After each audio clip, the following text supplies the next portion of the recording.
ikakasal ngayon ni Felicia sa kanyang 4 na taong nobyo na si Drew.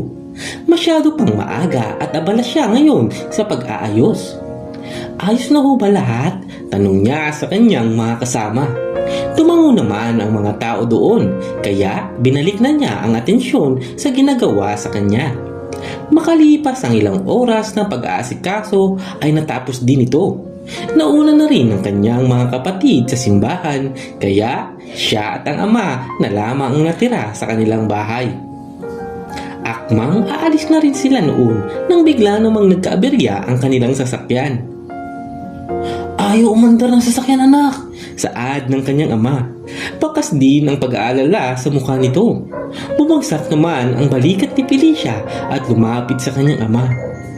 Paano po yan, tay? Malapit na magsimula ang kasal. Mahinang sambit ni Felicia. Mukha ring matatagalan pang ayusin ang sasakyan nila.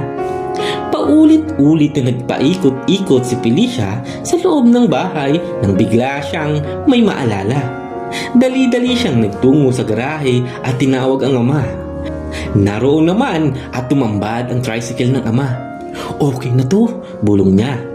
Hindi naman masama ang itsura ng tricycle dahil kanila itong kinulayan ng puti. Mabilis na kinuha ni Felicia ang bulaklak sa kanyang sasakyan at inilagay iyon sa tricycle dahilan upang mas gumanda ang tricycle. Tay, ito na lang po ang ating gamitin, aniya pa. Nagdalawang isip naman ang kanyang ama. Sigurado ka ba, anak? Paninigurado ng ama. Tumango ng mabilis si Felicia. Hindi ba't pagtatawanan ka ng mga bisita doon? Dagdag pa ng ama. Malawak nang umiti si Felicia sa ama bago umiling dito.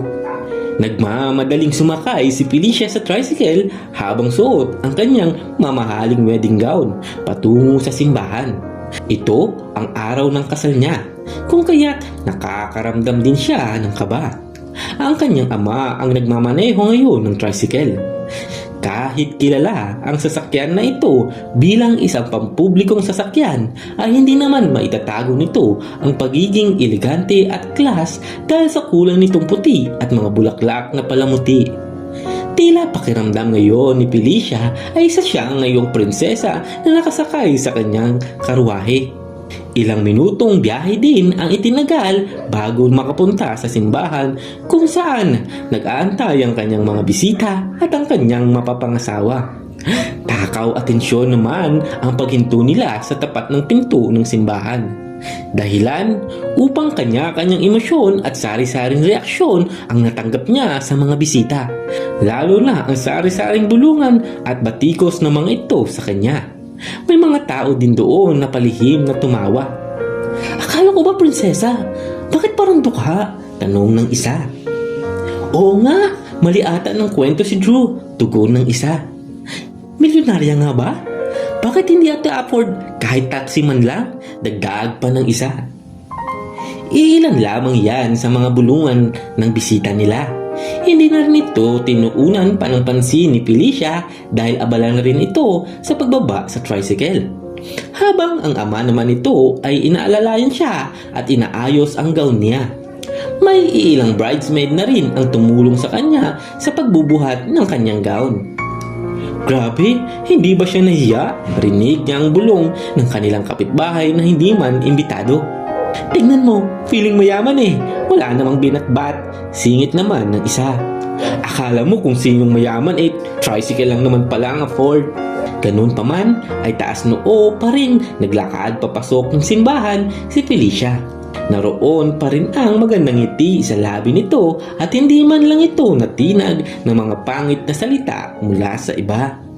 Nang magsimula na ang seremonya ay hindi pa rin nawala ang mga bulungan sa kanyang paligid. Maski si Drew na kanyang mapapangasawa ay mukhang naasiwa na sa mga sinasabi ng mga tao. Hindi naman kaso para kay Felicia ang mga sinasabi ng mga ito dahil alam niya ang karamihan dito ay sadyang galing sa mayamang pamilya. Nang matapos ang kasal ay mas pinili ng mag-asawa na sumakay sa tricycle papunta sa kanilang reception. Malapit lang ito sa simbahan kaya hindi na rin sila gaanong nahirapan.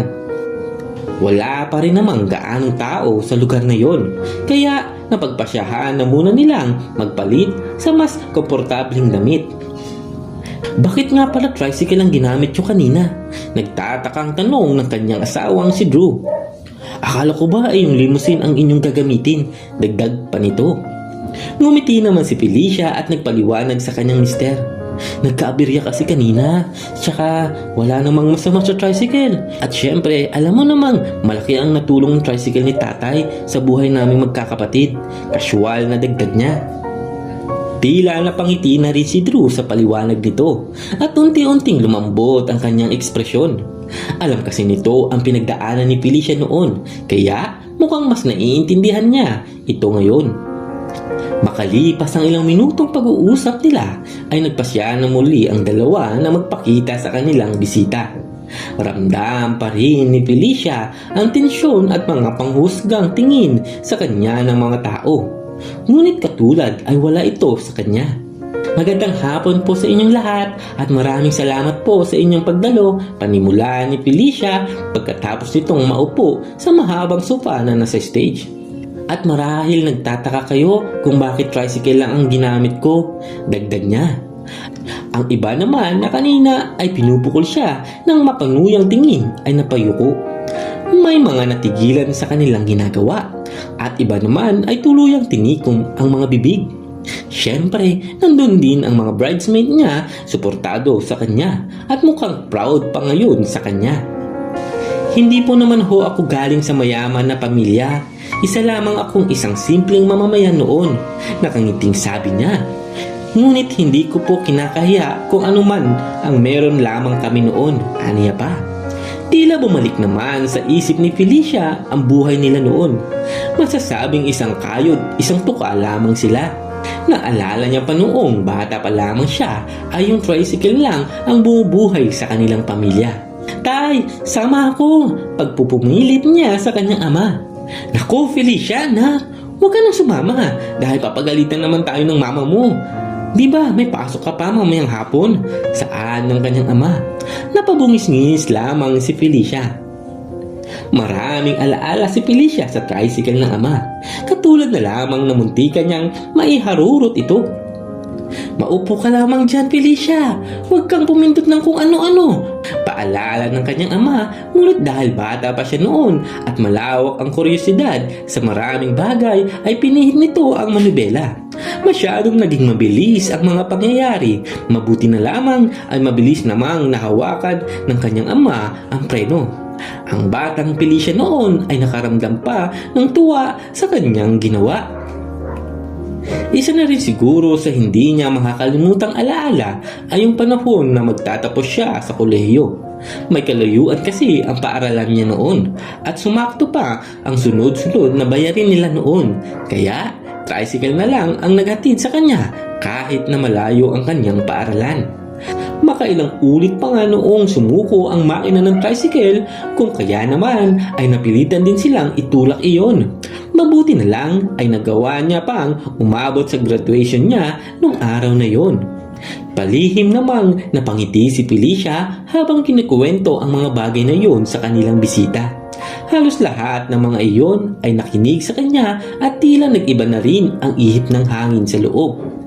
Tricycle lamang po ni Papa ang bumubuhay sa amin noon at ang tatay kong tricycle driver lang noon ay naitaguyod ang aming pag-aaral. Kung kaya ngayon ay maayos na ang aming buhay. Seryosong sabi ni Felicia. Yung tricycle po na sinasakyan ko kanina ay ang tricycle na nakatulong sa amin noon at masaya akong nagkaroon ng panibagong alaala ngayon dito. Mas lalong naging memorable ang kasal na to. Dagdag niya pa. Sumilay ang malawak ng ngiti sa kanyang labi at naroon na rin ang luhang nagsisipatakan sa kanyang mata dahil sa tuwa. Mabilis namang hinaplos ng kanyang asawang si Drew ang kanyang likod at pinapatahan ito. Kaya sana po ay huwag niyo pong maliitin ang tricycle na iyon dahil naging malaking parte na iyon ng buhay ko. Siyempre, magiging sino ho ba ako ngayon kung hindi dahil doon, sambit ni Felicia. Nangako rin ako noon na magiging saksi ang tricycle ni Papa sa mga mahalagang araw sa buhay ko. Kaya wag nyo akong punain at maliitin kasi marunong akong tumingin sa pinanggalingan ko. Tila naliwanagan naman ang lahat sa kanyang sinalaysay. Marahil ang iba doon ay kapareho niyang may mga bagay na pinapahalagahan. Mga bagay na kumompleto sa kanila sa kung anuman sila ngayon.